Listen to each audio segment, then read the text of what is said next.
BJP की सरकार है। बीजेपी की सरकार है, वो सरकार समाज के लिए काम कर रही है।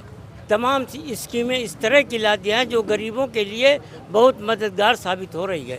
हम लोग जो सरकार काम कर रही है उसके साथ हैं। भारतीय जनता पार्टी समाज के लिए काम कर रही है, हम लोग समाज के साथ और भारतीय जनता पार्टी के साथ आप लोग हैं, लेकिन बहुत ज़्यादा ऐसे विवाद भी खड़ा होता है कि मुसलमान लोग बीजेपी का सपोर्ट नहीं कर सकते हैं और बीजेपी हिंदुत्व पार्टी हो गई है। ऐसे तो इस तरीके की टिप्पणियां बहुत ज़्यादा लोग करते रहते हैं। वो टिप्पणी करने वाले वही लोग हैं जो ये समझते हैं कि मुसलमान उनके साथ बिक गया है, लेकिन इस तरह की कोई बात नहीं है। इसके पहले लोग कुछ नासमझ भी थे और अब लोगों के अंदर जागरूकता आ चुकी है। लोग ये जान चुके हैं कि कौन सी पार्टी है जो सबका नहीं होगा। विकास का काम तो हम लोगों को काफ़ी उम्मीद है कि होगा और दारा सिंह ने काफ़ी काम किया है, ऐसी बात नहीं है। लोग अफवाह उड़ाते हैं कि काम नहीं करते भाई काम नहीं करेंगे तो बजट कहाँ खर्च करेंगे जी। ये दो मुख्यमंत्रियों के बीच हो गया है, बीजेपी और सपा के बीच चुनाव हो रहा है, तो आप लोग किस पार्टी का सपोर्ट कर रहे हैं? हम लोग तो दारा सिंह को जिताने का काम कर रहे हैं। बीजेपी के जो है बीजेपी का आप लोग सपोर्ट कर रहे हैं जी। घोसी में उपचुनाव हो रहा है, पता है ना आपका? ये उपचुनाव ऐसा हो गया है कि यहाँ दो मुख्यमंत्रियों का चुनाव हो गया है। पूरा मुख्यमंत्री और अखिलेश यादव और मुख्यमंत्री योगी आदित्यनाथ जी का ये चुनाव हो गया है। ये एनडीए बनाम इंडिया तरफ चला गया है। पूरे उत्तर प्रदेश के जितने भी पार्टी के कार्यकर्ता हैं, नेता हैं, वो घोसी में आ गए हैं और प्रचार प्रसार में लग गए हैं। हमारे साथ कुछ यहाँ के घोसी के लोग हैं, राय जानने के लिए हम लोग आए हैं। तो क्या राय है इस बार और किसको प्रत्याशी आप लोग कोशिश कर रहे हैं? हम लोग विकास को चाहते हैं कि जो विकास करेगा उसके साथ हम लोग रहेंगे। अच्छा, जो विकास करेगा उसके साथ आप रहेंगे, तो आप लोग सपोर्ट किस पार्टी का कर रहे हैं, किस व्यक्ति का? आपको मालूम है कि कौन सी पार्टी विकास कर रही है? आप बता सकते हैं? आप बताइए कि क्यों कौन सी पार्टी है जो विकास कर रही है? आपको पब्लिक जो भी पार्टी को पसंद करता है, जो भी नेता को पसंद करता है, ये सोच के करता है कि ये आएंगे तो हमारे हक के लिए काम करेंगे, हमारे विकास के लिए काम करेंगे। जो अभी कर रहा है इस समय उत्तर प्रदेश में बीजेपी की सरकार है। बीजेपी की सरकार है, वो सरकार समाज के लिए काम कर रही है। तमाम सी स्कीमें इस तरह की ला दी हैं जो गरीबों के लिए बहुत मददगार साबित हो रही है। हम लोग जो सरकार काम कर रही है उसके साथ हैं। भारतीय जनता पार्टी समाज के लिए काम कर रही है, हम लोग समाज के साथ और पार्टी के साथ हैं। अच्छा, भारतीय जनता पार्टी के साथ आप लोग हैं, लेकिन बहुत ज़्यादा ऐसे विवाद भी खड़ा होता है कि मुसलमान लोग बीजेपी का सपोर्ट नहीं कर सकते हैं और बीजेपी हिंदुत्व पार्टी हो गई है। ऐसे तो इस तरीके की टिप्पणियां बहुत ज़्यादा लोग करते रहते हैं। वो टिप्पणी करने वाले वही लोग हैं जो ये समझते हैं कि मुसलमान उनके साथ बिक गया है, लेकिन इस तरह की कोई बात नहीं है। इसके पहले लोग कुछ नासमझ भी थे और अब लोगों के अंदर जागरूकता आ चुकी है। लोग ये जान चुके हैं कि कौन सी पार्टी है जो सबका विकास चाहती है। अगर विकास रोड बन रही है तो किसी एक धर्म एक जात का आदमी नहीं चलेगा, उस पर सब चलेंगे। जो आवास मिल रहा है उसका भी फ़ायदा हर जात के हर धर्म के लोगों को मिल रहा है। इसलिए जिसको ये अपना समझते थे, मुसलमानों को डराते थे कि भाजपा आ जाएगी, आपको मुसलमानों को खा जाएगी, वो बात अब ख़त्म हो चुकी है। ये मुसलमान ये जान चुका है कि भाजपा के आने से हमको बहुत सी सुविधाएं मिलेंगी, इसलिए यहाँ की जनता भाजपा के पक्ष में वोट देने जा रही है। ज्ञानवापी मस्जिद का मुद्दा इस समय चल रहा है। ये धर्म की बात जहाँ तक है वो मौलाना लोग बताएंगे। अच्छा। हम लोग इसके बारे में बहुत बता नहीं पाएंगे।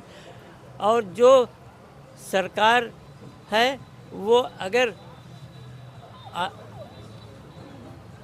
जज और कोर्ट में मामला चल रहा है। कोर्ट में मामला चल रहा है। आज दिल्ली में बैठक था, सांसद लोग को बुलाया गया था पूरे प्रदेश से। उसमें माननीय योगी आदित्यनाथ जी ने कहा है कि जो ज्ञानवापी मस्जिद है उसमें त्रिशूल और ये चीज़ें जो मिली है ये दर्शाता है कि ये मस्जिद नहीं है, तो मुसलमानों की तरफ हम दोस्ती का हाथ बढ़ाते हैं। आप लोग उस मंदिर है उसे हम लोग को सौंप दीजिए। मुख्यमंत्री जी तो हाथ भी बढ़ाते हैं, प्रधानमंत्री जी भी हाथ बढ़ा रहे हैं, पसमानदा को अपने साथ जोड़ रहे हैं। इसके पहले कोई पार्टी नहीं थी जो पसमानदा को अपने साथ जोड़ती रही। आज प्रधानमंत्री जी खुद अपने स्टेज से कह रहे हैं कि पसमानदा को हमको आगे बढ़ाना है, उनके लिए बहुत सी स्कीमें ला रहे हैं। तो ये सब तो अफवाह है कि मुख्यमंत्री जी और प्रधानमंत्री जी मुसलमानों के खिलाफ बात कर रहे हैं। इस तरह की कोई बात नहीं। मैं भी गोरखपुर से रहने वाला हूँ और मैं महाराज जी का पड़ोसी हूँ।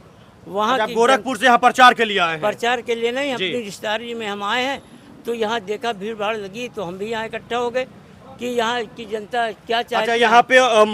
यहाँ पे बहुत सारे कार्यकर्ता हैं जो उत्तर प्रदेश से यहाँ पे आए हैं। समाजवादी पार्टी और बीजेपी में दोनों में लड़ाई हो रहा है, एक ही का सीट निकलेगा, लेकिन उत्तर प्रदेश से जितने भी कार्यकर्ता हैं और नेता हैं वो इस समय यहाँ पे आ चुके हैं।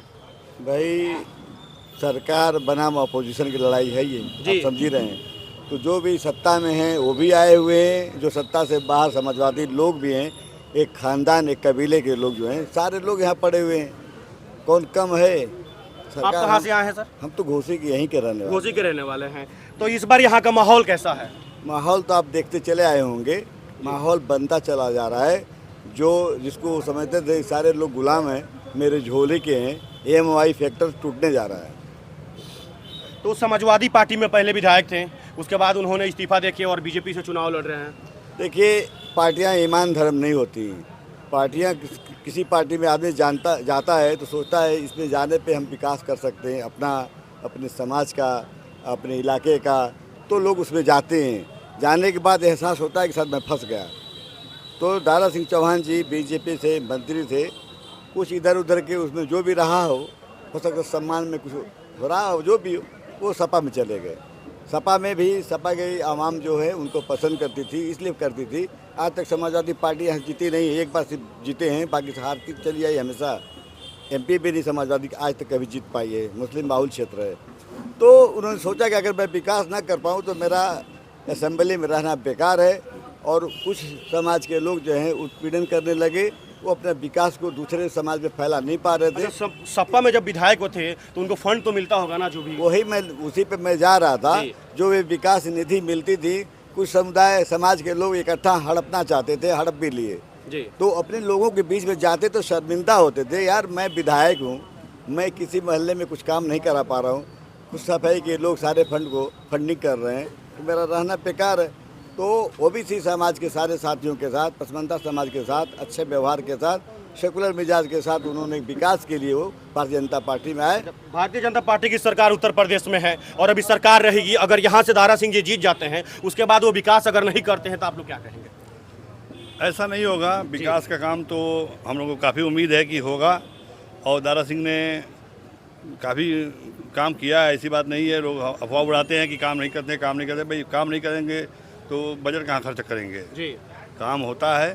और उन्होंने वादा भी किया है कि हम ये करीबुद्दीन जो मुस्लिम बाहुल क्षेत्र है, हम इसमें कम से कम 5-6 ट्रांसफार्मर लगवा देंगे। इधर के जो केबल ख़राब है उसको सही करवा देंगे। 1-2 रास्ते जो बहुत जर्जर खराब। अच्छा, घोसी का जो चुनाव है पूरे उत्तर प्रदेश में इस समय गर्म माहौल में है। ये उपचुनाव इतना ट्रेंडिंग में चल रहा है, जैसे लग रहा है कि ये विधायकी का जब एकदम माहौल रहता है उस तरीके का माहौल है। सारे नेता इस समय भाग भाग के यहाँ पे आ रहे हैं, हर पार्टी के नेता भाग भाग के आ रहे हैं। ये 2 मुख्यमंत्रियों के बीच हो गया है, बीजेपी और सपा के बीच ये चुनाव हो रहा है। तो आप लोग किस पार्टी का सपोर्ट कर रहे हैं? हम लोग तो दारा सिंह को जिताने का काम कर रहे हैं। बीजेपी के जो है, बीजेपी का आप लोग सपोर्ट कर रहे हैं जी। घोसी की जनता का रुझान देखिए आ रहा है। और जो भी पार्टी यहाँ पे 2 पार्टियां चुनाव लड़ रही हैं, आपको पता होगा 2 ही पार्टियों में से एक कैंडिडेट निकलने वाले हैं, सपा और बीजेपी। बहुत गर्मी का माहौल है, क्योंकि जानते हैं ना ये उपचुनाव इतना गर्म हो गया है, इतना माहौल बन गया है कि सोशल मीडिया पे ये उपचुनाव का चर्चा लगातार चल रहा है उत्तर प्रदेश में। बाकी आपका क्या राय है, कमेंट करके बताइए। धन्यवाद।